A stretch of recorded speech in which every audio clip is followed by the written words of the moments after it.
Alright guys, today we're going to be discussing about the phases of cardiac action potential. Your textbook didn't really explain well how these phases of cardiac action potential work, so I made my own version here and hopefully help you understand this better. When we look at how the heart contracts or squeezes, we need to examine what's happening at the cellular level of the heart muscle. Three ions play a significant role in how your ventricles contract: sodium, potassium, and calcium. Now, before we start, I want to point out the typo that I made when I was creating this graph, so ignore these numbers of seconds. So the pacemaker cells generate new action potentials continuously and propagate the electrical conduction throughout the cardiac muscle cells, also known as myocyte. Think of the pacemaker as the stimulus that gets everything started. The line where you see the arrows represents the cell membrane. The arrows represent the number of electrolytes or ions crossing the cell membrane at each phase.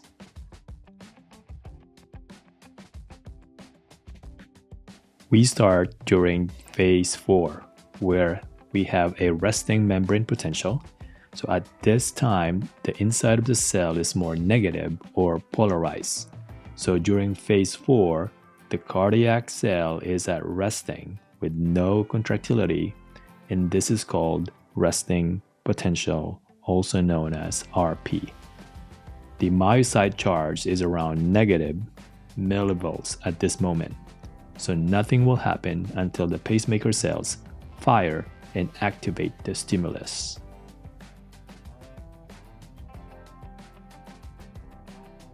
Once the pacemaker cell fires, the sodium channels open, and an influx of sodium rushes in. The membrane potential rises until it reaches negative 70 millivolts. When it crosses above negative 70 millivolts, this is called the threshold potential, also known as TP, marking the start of phase 0. Phase 0 is known as depolarization phase. This is the beginning of the ventricular contractions.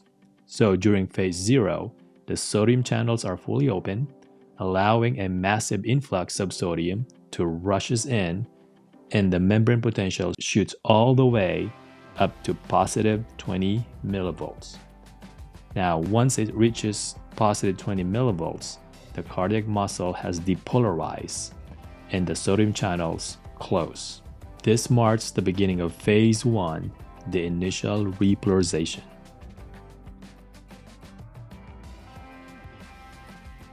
So during phase 1, the potassium channels open, allowing potassium to leak out of the cell because of the law of diffusion. Since potassium has a positive charge, the membrane potential starts to drop when it leaves the cell. This creates a little notch on the graph. You'll see it deep slightly. But then something interesting happens. The calcium channels open, allowing positive calcium ions to enter the cell. The positive calcium ions coming into the cell counteract the potassium ions going out of the cell. This creates a balance that leads us to the next phase.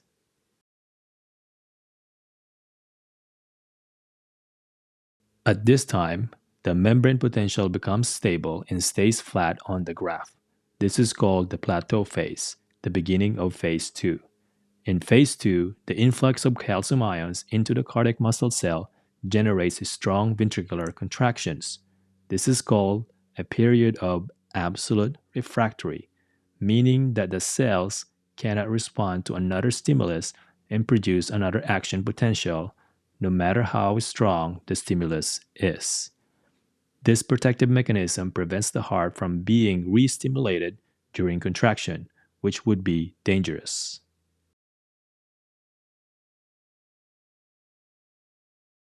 During phase 3, the calcium channels close, which begins the repolarization phase. However, the potassium channels remain open, resulting in a net outward positive current. In addition, calcium pumps actively transfer the calcium ions out of the cell, creating more negative charge inside the cell. This allows the heart or ventricles to relax. At this moment, we enter a period of relative refractory, where it is possible to cause another action potential. For example, an impulse during relative refractory period may cause a premature atrial contraction.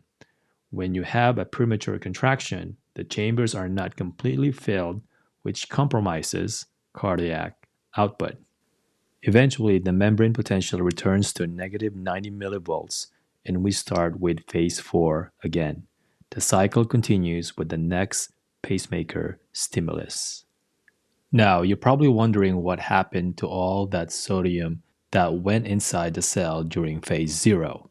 That's where the sodium potassium pump comes in to restore balance.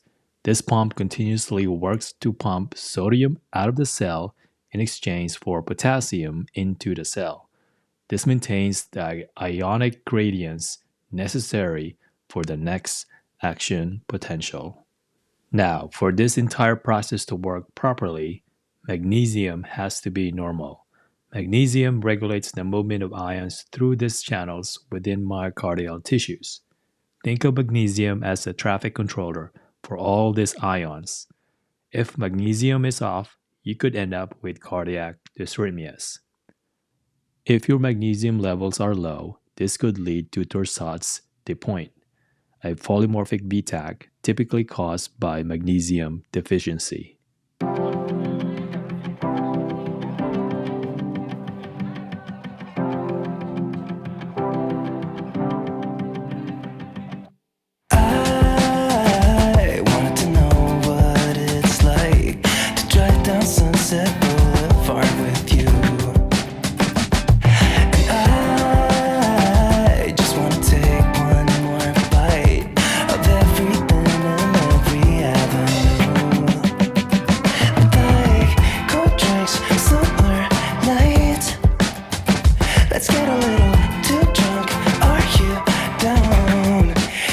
Just got to move.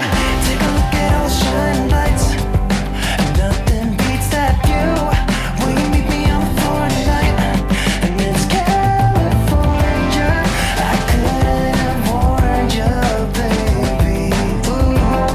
Yeah, this place just makes you, kinda makes you want to. Yeah, it makes you want to.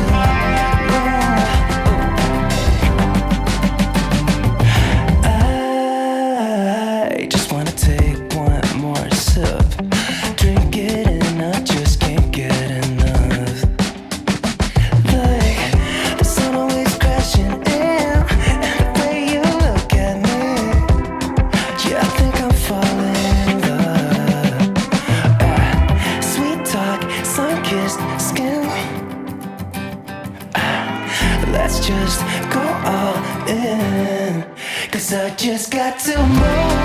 Take a look at all the shining lights. Nothing beats that view.